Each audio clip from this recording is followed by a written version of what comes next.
தேமுதிக அதிமுக கூட்டணிங்கிறது ரொம்ப வலுவாக இருக்குது. எடப்பாடியும் வந்து தொடர்ந்து அதை சொல்லிட்டு இருக்காரு. ஏன் அந்த கூட்டணியை முடிக்கிறதுக்கு நீங்கள் முயற்சி பண்ணிட்டு இருக்கீங்க? 2021ஆம் ஆண்டு தேமுதிக கலத்தி விட்டது யார்? இதில் இன்னொரு டேஞ்சர் என்னன்னா, பாஜக இன்க்ளூசிவ் ஏடிஎம் அலையன்ஸில் போனால் கிறிஸ்டின் முஸ்லீமும் வரமாட்டாங்க. அந்த அணியில் ஸ்ட்ராங்காக இருக்கக்கூடிய வன்னியர் ஓட்டும் குறிப்பிடத்தக்க அளவு தேமுதிகவுக்கு டிரான்ஸ்ஃபர் ஆகாது.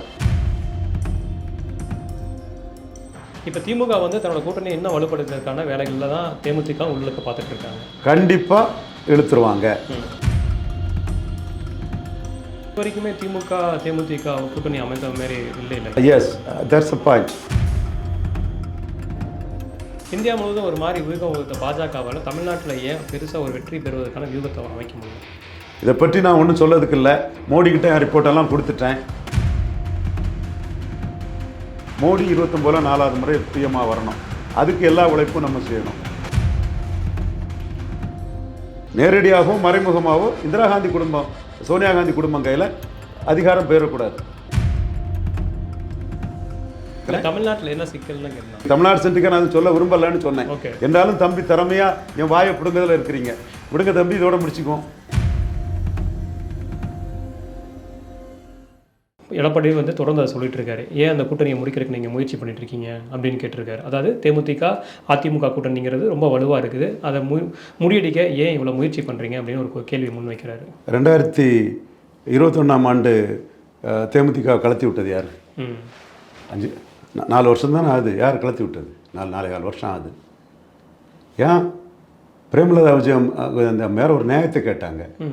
ஜாதிவாரி கணக்கெடுப்பு நடத்தாமல் எல்லாரும் ஏற்றுக்கொள்ளாத அம்பாசங்கர் கமிஷன் அடிப்படையாக வச்சு ஒரு ஜாதிக்கு எப்படி 10.5% கொடுப்பீங்கன்னு கேட்டாங்க. என்னோட பார்வை அந்த ஒட்டுமொத்த இதே தப்புங்கிறதா என்னோட பார்வை. அவங்க கேட்ட கேள்வியே தான் நான் சொல்கிறேன். அது ஜாதிவாரி கணக்கெடுப்பு நடத்தி கொடுத்துருக்கணும், எல்லாருக்கும் இதாக பண்ணியிருக்கணும். ஏன்னா ஒரு வன்னியர் சமூக சகோதரர் கூட நீங்கள் பேசுகிறது வன்னியருக்கு எதிராக இருக்குது சாருங்கிற மாதிரி ஒரு கருத்தை சொன்னாப்புல. அப்படி இல்லை. விஷயத்தை ரெப்ரசன்ட் பண்ணுறதுக்கு நம்ம சொல்கிறோமே தவிர எந்த ஜாதிக்கும் எதிர் இல்லை. 1931 சென்சஸ் படி 17% வன்னியர் இருந்தால் கூடுதலாக கூட கொடுக்கலாம். ஜாதிவாரி கணக்கெடுப்பு நடத்தாமல் எடப்பாடியில் ஜெயிக்கிறதுக்காக நீங்கள் கொடுத்தது தான் தப்புங்கிறேன். ஸோ அந்த தவறு வந்து தவறுங்கிறத பிரேமலதா விஜயகாந்த் அம்மையார் தான் தெளிவாக சொன்னாங்க. விளைவு அவங்க அதிமுக கூட்டணிக்குள்ளே இடம் பெற முடியல. 2021 தேர்தலில் அப்புறம் உள்ளாட்சி தேர்தல் எதுலேயுமே இடம் பெறலை. ஈரோடு கிழக்கில் அதிமுக இருக்கும்போது அவங்களும் தனியாக நின்னாங்க. ஸோ இன்னைக்கு 24 ஒன்று சேர்ந்துட்டாங்க. 24 பாமக இல்லாததுனால சேர்த்தார். ஓகே, பாமக தான் அவர் விரும்பினார். பாமக என்டிஏக்குள்ளே இருந்ததுனால இவர் வந்து தேமுதிகவை சேர்த்துக்கிட்டார். 21லையும் இவர் பாமகவை சேர்த்தனால தேமுதிக வெளியேறிட்டாங்க. ஸோ இந்த களம்ங்கிறது பாமகவுக்கும் தேமுதிகவுக்கும் ஒரே இடத்துல இருக்க முடியாத ஒரு சூழ்நிலை ஆரம்ப காலம் முதலே இருக்குது. ஆனால் ரஜினிகாந்த் 2004ஆம் ஆண்டு பாமக எதிர்ப்பில் தோத்த இடத்துல அதான் பல நிரூபிக்காத யாருக்கும் ஓட்டு கிடையாது, இஷ்யூ பேஸ்டாக தான் ஓட்டு, விஜய்க்கு தான் பொருந்தோம். ஆனால் ரஜினிகாந்தும் ஜெயலலிதாவும் ஆதரித்த தடா பெரியசாமி 3வது போனார். எங்கள் சிதம்பரத்தில் இஷ்யூ அங்கே வந்து Thirumavalavan versus Ramadoss polarisation, Vanniyar versus Paraiyar polarisation. இவருக்கு கேண்டிடேட் 3வது போனாப்புல. அதே ஒரு பொசிஷனில் விக்கிரவாண்டியில் வந்து ஒன்றுமில்லாமல் போயிருப்போங்கிறதுனால தான் அவர் விக்கிரவாண்டி களத்துக்குள்ளே நிற்கல. அந்த இடத்துல சீமான் நின்னது துணிச்சல். ஸோ இந்த போலரைஸ்டு வடதமிழக பொலிட்டிக்ஸில் பாமகவுக்கும் தேமுதிகவுக்கும் உள்ள விரோதம்ங்கிறது வந்து அண்ணன் ரஜினிகாந்த் தோத்த இடத்துக்குள்ள விஜயகாந்த் வந்து பாமக சிங்கத்தனன் குகைக்குள்ளே விருத்தாச்சலத்தில் சந்திக்கிறார். அப்போ இவர் கேப்டன் சொல்கிறார், அடினா அடிக்கிறதுக்கும் வெட்டுனா வெட்டுறதுக்கும் குத்துனா குத்துறதுக்கும் உனக்கு ஆள் இருக்கும்போது எனக்கு ஏன்டா ஆள் இருக்கக்கூடாதுன்னு தைரியமாக கேட்குறாரு. அண்ணன் ரஜினிகாந்த் தோற்று போன இடத்துல நின்று அரசியல்வாதியாக வந்து போர் புரிகிறார். நடிகராக அண்ணன் ரஜினிகாந்த் தோற்று போன இடம். அப்போ அதில் விருத்தாச்சலத்தில் நிற்கிறாரு. பாமக தோக்கடிக்கிறாரு. பன்னூர் ராமச்சந்திரனுக்கு வீகம். நான் வன்னியர்கள் குறிப்பாக தலித் சமூக சோதரர்கள் திருமாவளவனுக்கு விசிகாவே விட்டுக்கிட்டு விஜயகாந்த்கிட்டே கன்சல்டேட் ஆகிடுறாங்க. அப்போ நடராஜன் கூட திருமாவளவன் அங்கே நின்னா தான் விஜயகாந்துக்கு வெற்றியை தடுக்க முடியும்னு சோதரத்தில் திருமாட்ட கேட்டார். என்கிட்ட திருமாது சம்பந்தமாக நின்னா எப்படி இருக்கும்னு கேட்டாப்புல. நின்னா நல்லா தானே இருக்கும், நீங்கள் வெற்றி பெறுவீங்களா அல்லது நீங்கள் நிற்காமல் உங்கள் அணினாலும் 2வது இடத்துக்காக நீங்கள் வரணும், 3வது பேரக்கூடாது, 2வது இடம் தான் உங்களுக்கு மரியாதைன்னு அண்ணன் திருமாவட்ட சொன்னேன். திருமா நிற்க தயாரானார். நடராஜன் ரிப்போர்ட்டை கார்டனில் கொடுக்கும்போது நடராஜன் சொல்கிறதெல்லாம் நான் ஏன் கேட்கணுன்னு ஜெயலலிதா அதை குப்பை கூடையில் தூக்கி போட்டுட்டாங்க. ஸோ அந்த போலரைசேஷனில் அதிமுகவுக்கு ஓட்டு போடக்கூடிய பறையர் சமூக மக்களும் கேப்டன் விஜயகாந்துக்கு ஓட்டு போட்டு விருத்தாச்சலத்தில் விஜயகாந்த் வெற்றி பெறாரு. அந்த விஜயகாந்தின் வெற்றி தான் 2009 வந்து பாமக வீழ்த்துது. குறிப்பாக நாம் கலைஞர்கிட்ட வந்து அன்றைக்கி டெலகிராம்ஸ்லாம் இருந்து அவங்க குடும்ப நண்பர்கள்லாம் நமக்கு ப்ராக்சிமிட்டி உள்ளவங்க தான், மதிப்புக்கு மரியாதைக்குரியவங்க. அவங்கக்கிட்ட நம்ம வந்து இந்த விஷயத்தை நம்ம ரெப்ரசன்ட் பண்ணுறோம். அவங்கள்ட்ட இது சொல்லும்போது அதிமுக தேமுதிக சேர்ந்தால் வாஷ் அவுட் ஆயிரும், தலையே போயிடும், இதுனா கைகால் போகும், அவ்வளோதான் சொல்லும்போது கலைஞர் வந்து பாமகவை அதிமுக சைடு தள்ளி விட்டுட்டார். விஜயகாந்துங்கிற த்ரெட்டு விஜயகாந்த் விஷயத்தில் விஜயகாந்த் ஜெயலலிதாவும் சேர மாட்டாங்கிறது சான்ஸ் எடுக்க முடியாது. இந்த புள்ளியில் நாம் வந்து பாமக. ஆனால் இது வரைக்குமே திமுக தேமுதிக கூட்டணி அமைத்த மாதிரி இல்லை. Yes, that's a point. அந்த புள்ளியில் தேமுதிக தனிச்சு தான் நிற்குது.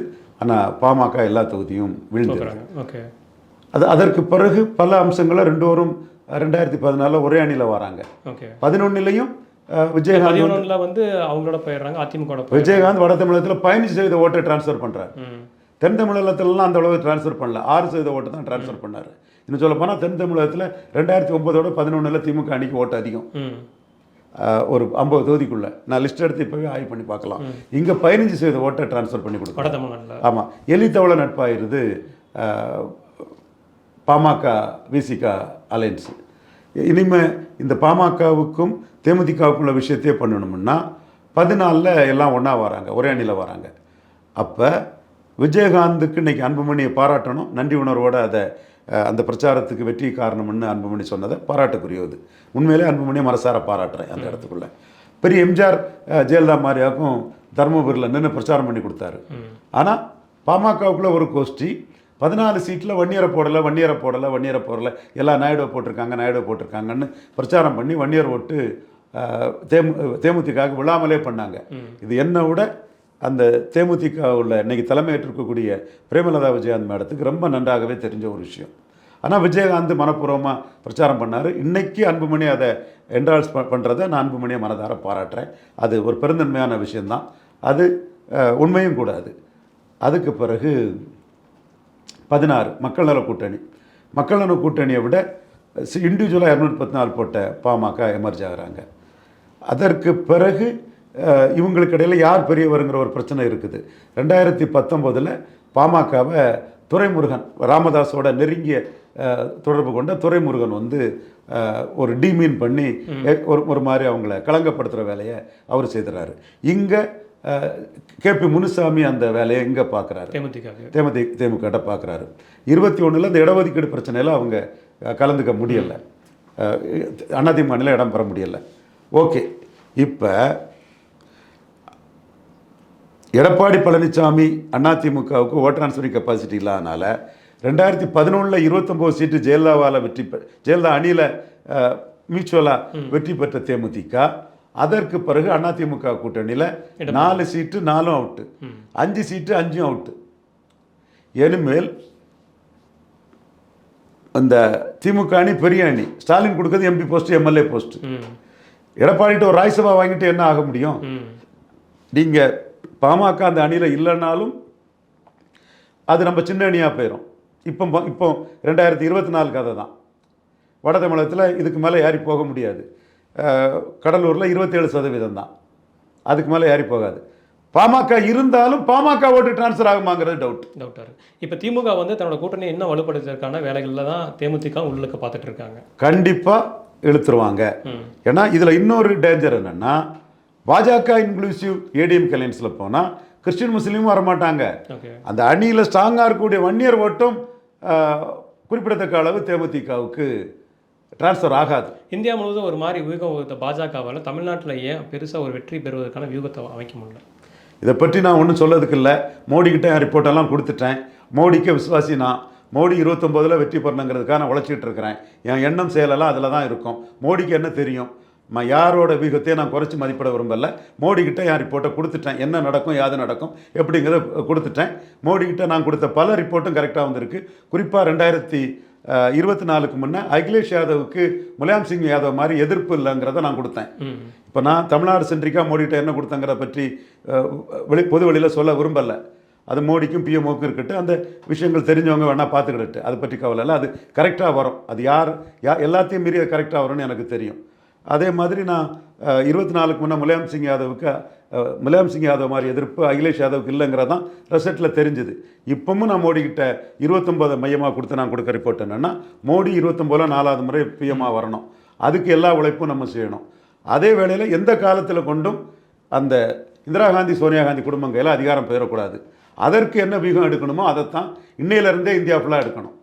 ஓகே, நேரடியாகவோ மறைமுகமாகவோ இந்திரா காந்தி குடும்பம் சோனியா காந்தி குடும்பம் கையில் அதிகாரம் பெறக்கூடாது. அதற்கு எந்தெந்த வகையில் வியூகம் எடுக்கணுமோ அந்த வியூகத்தை தான் இந்தியா முழுக்க எடுக்கணும்னு நான் சொல்லிட்டு இருக்கேன். தமிழ்நாட்டில் என்ன சிக்கல்னு கேட்டாங்க. அதெல்லாம் சொல்ல விரும்பலன்னு சொல்லிட்டேன்ல தம்பி. என் வார்த்தைக்கு மோடிக்கிட்ட எவ்வளோ வெயிட்டேஜ் உண்டுன்னு எல்லாருக்குமே தெரியும். தமிழ்நாட்டில் தெரியும், இந்தியாவில் உள்ளவங்களுக்கு தெரியும். அமைக்கிற கூட்டணி ஏன்னா இப்போ எதிர்த்து இந்தி கூட்டணி அவ்வளோ வலுவாக போயிட்டு நான் அதிமுக கூட்டணியை தனிச்சு விட்டுக்கிட்டு 29ல் பலகீனப்பட்ட எடப்பாடி பழனிசாமியை சேர்க்கலான்னு தான் மோடிக்கிட்ட என் கருத்தை சொன்னேன். அதுக்கப்புறமும் சில கருத்துக்களை நான் மோடிக்கிட்ட சொல்லிட்டேன். எல்லாமே பொது வழியில் நான் போட முடியாது.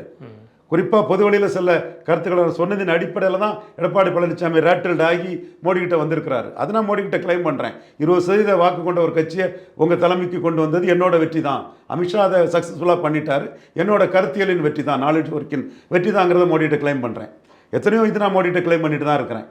ஏன்னா வேறு யாரும் சொல்லாததை நாம் சொல்லியிருக்கோம். ஜேடிஎஸ்ஸை கூட்டணியில் சேர்த்தா தான் நம்ம கர்நாடகாவில் ஜெயிக்க முடியும், அல்லது ஜேடிஎஸ் தனிச்சு நின்னாலும் காங்கிரஸ் கிட்ட போனாலும் நமக்கு நஷ்டம்.